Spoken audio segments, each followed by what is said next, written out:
Hi, my name is Kira, and this is Vanessa, Christoph, Josh, Pat, and Aiden, and we are AI, Will You Work? Oh, I forgot about the clicker part. So when we were first kind of grappling about how we would attack this project and figure out how to scope it, we were particularly interested in the impact that AI would have on our jobs and how that would then impact us as individuals and us as a society. Questions that we started to brainstorm were surrounding things like motivation and work, purpose, identity, and how all of those things would shape together and be impacted by AI as it gets implemented in the workplace. We then started to think a little bit harder and learned how it impacted people differently depending on who you were. People like upper management made decisions. We had middle management who were implementing decisions, and frontline workers who were ultimately impacted by those decisions themselves. So we were really inspired by Mimi's lecture on data collection and how those who are affected by the decisions are not exactly the ones making the decisions. Now, to explore this topic, we ended up coming up with AI, Will You Work? And there's a bit of ambiguity in the word you here. Is it referring to the visitors? Will they have a job at the end? Or is it referring to AI? Will it be successfully implemented?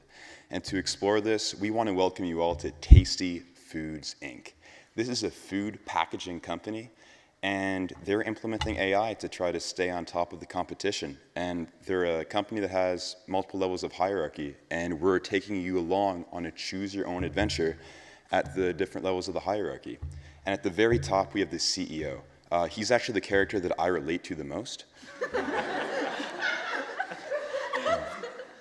He's the top dog. He or she is the top dog.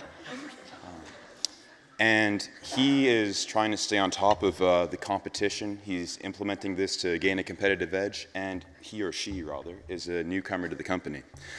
So this, when you follow the CEO's adventure, you're making a lot of decisions that will impact down the chain of command. Next, we have the plant manager, who I identify with a bit less. But he is in charge of going between the CEO and the floor workers who are really on the ground floor. So he or she is getting direction from the CEO, but also needs to make sure that the floor workers stay satisfied and are content with their jobs. So that's kind of the middle management position we were exploring. And then finally, we have the floor worker, who I don't really identify with. If you follow this path in our exhibit, what you'll notice is you have far fewer choices, and it's a 50-50. You choose a box, but you don't know what's in the box. Whereas when you're the CEO, you know the decision you're making. So we're, in this case, examining how you feel being impacted by the decisions of those above you. So all of this is all fun and games. You're not actually the CEO, you're not actually the factory worker, you're not actually the middle management. But what we wanted to do is essentially bring the experience to you. What would happen if this was actually you? We want to educate all of you to understand what is really AI. You know, we hear it from the technology perspective. AI will change the world. AI will make everything better.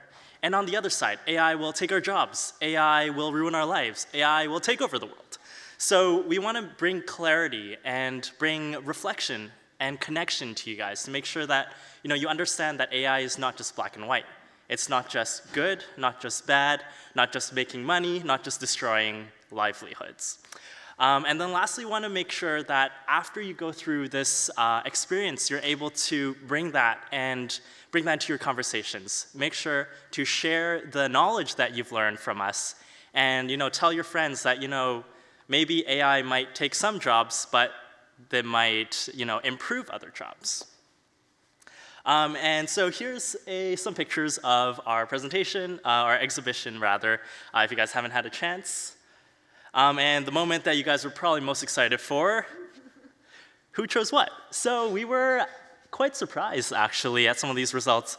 So for the CEO route, there were three options, really, three endings, rather, at the end. Either you retrain your employees, you fire all your non-essential employees, or you just scrap AI altogether. So we were really surprised to see that the majority of you guys decided to retrain your employees rather than, just throw them all away. So as a plant manager, we wanted to bring the attention more into what happens with bias in the data. And so it seems that a lot of you guys understand the impact of bias in data, as a lot of you guys assigned a group to train the AI rather than an individual person, even though there were more costs associated in the short run with training it with a group of people. And then lastly, for the floor worker, we see that all these three endings, they're pretty similar. And that's actually what we're trying to aim for. As a floor worker, you don't have much control over the decisions you make. And so by having all these options kind of randomly assigned to you, we want to show that the people who are impacted the most have the least level of power. So an art experience is not an art experience without a little bit of reflection. So at the end of our experience, we asked people 3 different questions. We wanted to gain some understanding of what their own takeaways from the experience were and how they wanted to take this learning and this experience into their future lives. So one of the things we explored was, what does your job mean to you? So the words that are biggest on the screen are what people thought about. And someone who was walking through the exhibit was telling me later that it would have been interesting to have some metadata about linking what endings people caught with what they decided to reflect on. Maybe if you weren't fired, maybe if you chose to rehire people, if you chose to implement AI, you would have a specific perspective on, or a general feeling about whether you had a happy ending or a sad ending or what have you, and that would have influenced how you would answer these questions. So we wanted to prompt some learning. And then we wanted to ask people about how they felt about AI as transforming the workplace. And there were a lot of people who were uncertain, but a lot of people excited as well. And so it's nice to see this diversity of perspectives and of opinions. And the last and David talked about this a little bit in some of his discussions, was how you'll prepare yourself for the future of work where there's AI in your workplace.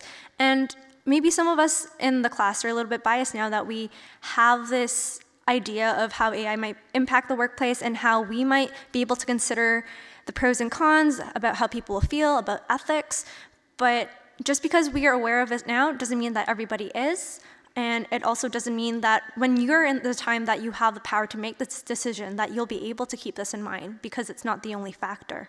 So we have a lot of different things, but at the same time, a lot of people are very excited, and a lot of people have their minds opened to possibilities.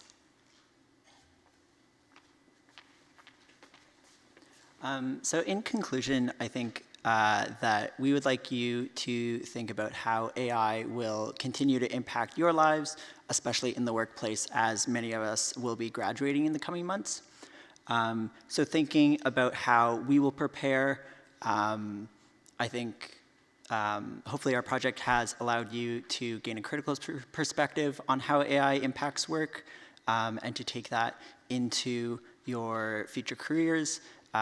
Because I think it's extremely important that we all think critically, no matter what level of company hierarchy we're at, or no matter our role, that we understand how AI will impact us.